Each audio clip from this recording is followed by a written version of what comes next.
Hey guys, today's video is really late and I'm sorry for that. I wanted to go as in depth as I could, so I spent a lot of time rereading the chapters the finale was based on to make sure I get my facts right. I enjoy talking about the novel, so that's what I'm going to do. I understand there is no need to compare, but I want to make more videos about Together because I miss it already. And now that it's over, I might as well describe everything in detail since there's nothing left to be spoiled. Without further ado, let's get started.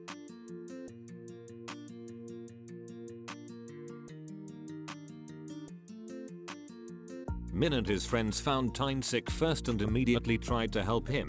That is identical to the series, but they found Tyne in the practice room instead of outside. Tyne had thrown up in front of them, so obviously they tried to help him get to the doctor. Min picked up Tyne on his back since the poor boy couldn't stand on his own.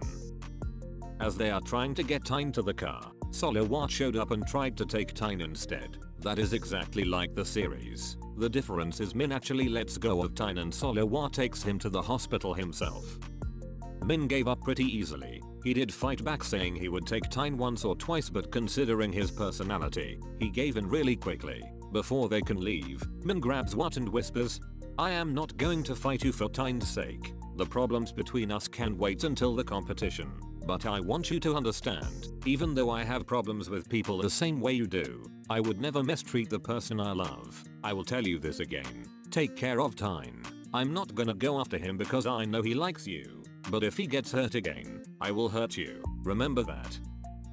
The series didn't let Min say all of this, but he did say something similar after Tyne got out of the hospital. ถึงแม้กูจะเป็นคนเหี้ยแต่กูไม่เคยเหี้ยกับคนที่กูรักนะเว้ย So the series changed when Min said it, and they also changed his words. I personally like what Min did in the novel better.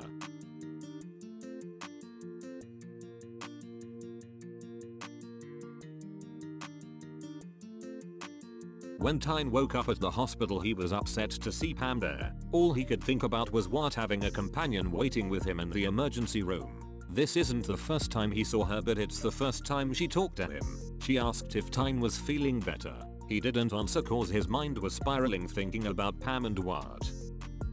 Salawat actually didn't want to drive Tyne home from the hospital. Well, not that he didn't want to, but Tyne took it that way. Wat had to drive a long way to pick up food for Tyne, and he figured taking a drive that long wouldn't be good for him considering the condition he's in. But even after explaining that Tyne was upset, he basically had a mental breakdown after Wat said he shouldn't be the one to drive him home. He was saying that Min would have driven him home for sure. Why did you fight to take me to the hospital then? You never worry about me. You stopped loving me. You never loved me from the start, did you? He continued on saying things like this. He'd held his feelings in for so long that they all came out at once. Then he started to talk about the similarities he had with Pam.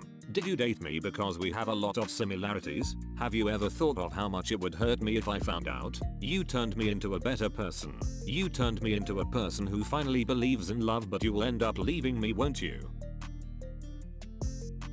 Tyne just goes on a very long rant, finally letting all of his doubts and insecurities out. Salawat quietly listens to all of his boyfriend's concerns. He lets him go on until he has nothing left to say. He wanted to hug and comfort Tyne. All he wanted was for Tyne to stop crying.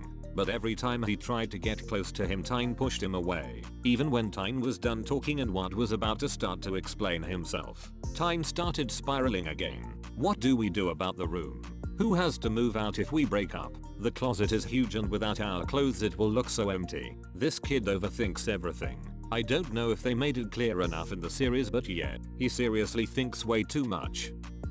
Since this outburst happened, Wat decided he is going to take Tyne home himself. He took out his phone to ask his friend to come and take Pam home. Even with this, Tyne starts thinking that Wat must be calling someone to help him move his stuff out of their apartment. Tyne baby, you need to relax. Reading his thoughts gives me so much anxiety, I swear. Anyways. Once they arrive at their place, they start this conversation again. Tyne asks if Pam was his first love and Wat says yes. Tyne asks if he didn't exist would he be dating her, and Wat said no. He said, "She was my first love, but that doesn't mean she is the right person for me." Then they continue on with Tyne saying everything in his mind and Wat explaining it all. "You saved her number in your phone. I have the number of all my high school friends. You answer her Instagram DMs. Because she messaged me. I don't always answer. I don't message her as much as I text you. I practice typing on this tiny keyboard just to be able to send you messages cause I want to know you better. I love you so much and I just want to have something in common with you. Then Tyne goes ahead and starts listing all the things he thinks he has in common with Pam. Is this conversation starting to sound familiar? It should. It's the scene from episode 12. Remember when I told you the sequence of events between the novel and the series is totally different? Yup, this is a perfect example. The scene from episode 12 where Tyne and Solowat make up is the scene I've been explaining this whole time. But of course even though they did show us some of it, it is still different to how it went in the novel. As I explained in my How EP12 was different video, Solowat called Pam during this part of their conversation. He said, "My boyfriend wants to know something. Can you answer for him?" And her being the sweet and helpful person she is said sure. He asked her what her favorite drink was and she said Americano. He asked her if she got to meet her favorite artist would she take a photo of them and she said of course. Wat said Tyne wouldn't because just standing in front of them and looking is enough. Then just to prove his point even more Wat asked Pam, if you see that artist again the next day, would you take photos again? She answered, if I have photos from the day before then no. Then Wat said, if it was Tyne, he would take photos the next day because he would feel bad for not doing it the first time. Pam made Wat stop this discussion here by asking why he was being so annoying. Then he put his phone down and started talking to Tyne basically the same as they showed in the series. แล้วมึงรู้ป่ะอะไรที่มึงกับแพมต่างกันที่สุดวันหนึ่งอะนะแพมเขาอาจจะไปเป็นของใครก็ได้เว้ยแต่สำหรับมึงอะต้องเป็นของกูคนเดียวเท่านั้น But you know what was cute? After Tyne and Wat made up, Pam was still on the phone cause Wat never hung up. She was squealing in the background over how cute they are. She is such a Solowat Tyne shipper in the novel. I really get upset thinking about how they changed her. I mean she wasn't the worst female I've seen in a BL, but they didn't need to create all the pointless love triangle stuff with her for drama. I get making it interesting but it was unnecessary. Tyne being insecure about her makes sense for his personality and character development, but she didn't need to end up having feelings for Wat. They should have just kept her as his high school friend like the book. That's just my opinion. You don't have to agree. But as a novel reader I was and still am upset with how they changed her. I would have preferred to see this storyline over the mess that went down in the series. That's it for drama. After that scene there is no more dramatic moments. Basically everything that happened in episode 13 was created for the show version. Since Pam didn't have a crush on Wat, that whole plot couldn't have happened in the book. Tyne and Wat made up like I explained and from there on everything was good. Tyne even says in the beginning of the last chapter that after that day they made up, they haven't had any major problems. They are learning to understand each other and communicate better.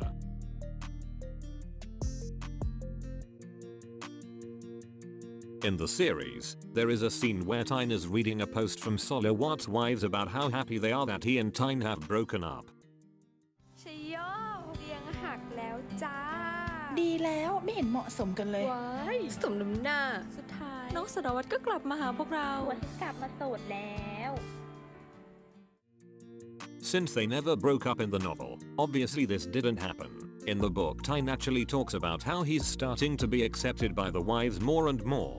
They let him know whenever they are gonna do something for Wat and invite him to participate. Their main priority is still being a fan of Solowat, but the slow development in their relationship with Tyne and starting to respect that he is his boyfriend is kinda wholesome. I like that. Again, I wish we got to see that progression in the series.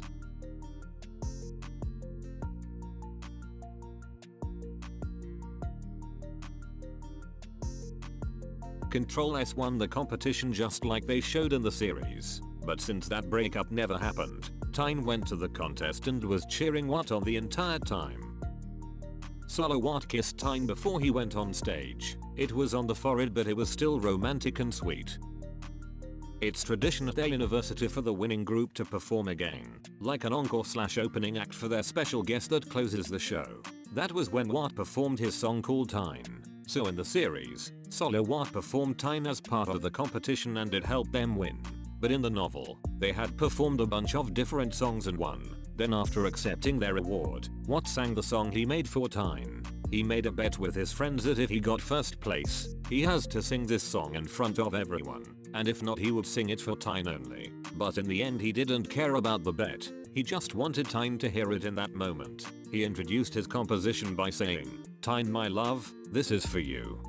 Tyne was trying to hold in his tears so bad. He had known about this song for a while and getting to finally hear it made him so emotional. After the performance, Tyne thanked Solowat. He didn't have anything else to say but thank you. In that moment he was so thankful for everything. Watt also thanked Tyne for coming into his life. After this sweet moment they were ready to go enjoy Scub's performance. พวกเราขอมอบเพลงนี้ให้กับทุกๆคนที่เกิดมาคู่กันแล้วกันนะครับ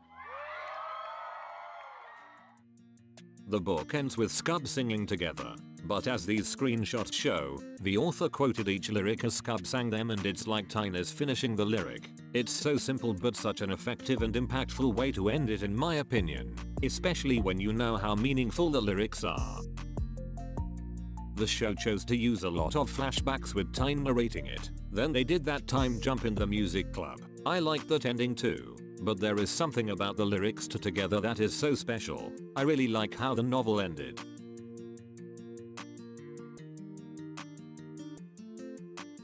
When I first watched the finale I was like okay, it's cute. But then I went back to reread the last few chapters to make this video and I remembered how much I love the novel version. If I forget about the book I think the ending is good. I think the competition scene in the novel is much cuter cause it's not built around them making up from a huge fight. It's just them enjoying the night together. But both are good in their own way. Although there is one thing that bugged me. Where did the bracelet go? Solowat says don't take it off ever again. ห้ามถอยนะเว้ย Then in the very next scene he's not wearing it. I feel like a mistake like that is kinda big, especially when putting that bracelet back on was so important in the last episode. I think the chemistry between everyone in the concert scene was weird, not bad, just not what I was used to from the previous episodes. I know it's because it was one of the first scenes they filmed for the series. It's totally understandable, but it threw me off a little. I think Tyne and Solowat showed us they love each other without having to do more intimate scenes. But I would have liked to see something maybe initiated by Tyne, or even just the forehead kiss from the novel. I'm not sure what exactly I wanted to see. I definitely don't want bed scenes from those two though. I like the way GMM dramas don't have those types of scenes because they tend to make me uncomfortable. But I would have liked at least a hug. I laugh when I see the high five. It's adorable but there's something that makes me laugh when I see it. I genuinely don't know why but it cracks me up. Man and Type were amazing in episode 13. Their progression wasn't too fast and out of nowhere. It all made sense. And they look great together. Every time Type smiled I got all giddy and happy. I love them so much. Their story is pretty much spot on with the novel. Pukong and Min. I wish I could like their ship. Because they look so good together and Pukong really likes him for some reason. But they don't sit right with me. Also the whole if you lose keep your heart open for me promise is weird, isn't it? Like if I win I'll go after who I actually like but if I lose I'll consider you. What the? Am I the only one that finds that super unflattering? Pukong my son you deserve better. The novel ends with Min still interested in Tyne. They spent so much time on flashbacks. I think some of them were necessary to show progression but some could have been left out and replaced with new moments. Honestly my whole review comes down to wanting more cute couple scenes. It doesn't have to be kissing or anything like that. I just want to see more laid back drama free stuff. I think that's all I want to say. There are a lot of things throughout the series that they left out or changed from the novel. I could do a whole compilation of those but it will probably take a while. This video alone took over a week to make. But let me know if that's something you're interested in seeing. I'll definitely do it if you want. Thank you so much for watching. Let me know what you think of the finale. Do you want a season 2? This season covered both novels, so the author would either have to do another book or GMM could write a second season on their own. There is a special book apparently that was just released or is just about to release. I'm not quite sure. I clearly haven't read it yet but I heard it's only 5 chapters. When I get my hands on it I'll let you guys know what it's about. Besides Sotus I don't think I've liked any other second seasons of a BL. I could be forgetting some I liked, but right now that's the only one coming to mind. Season 2s usually ruin it for me, but I think Together could pull it off. I see a lot of potential with the storyline. but I also don't know if I trust the writers and directors to deliver. I'm not being shady, but I've thought the same thing about other shows and the second season was a letdown. But we'll see. I'd love to know your thoughts. I hope we can all support the cast on whatever they choose to do in their careers. Let's always be a happy and loving fandom. I'll see you in my next video. Bye my loves.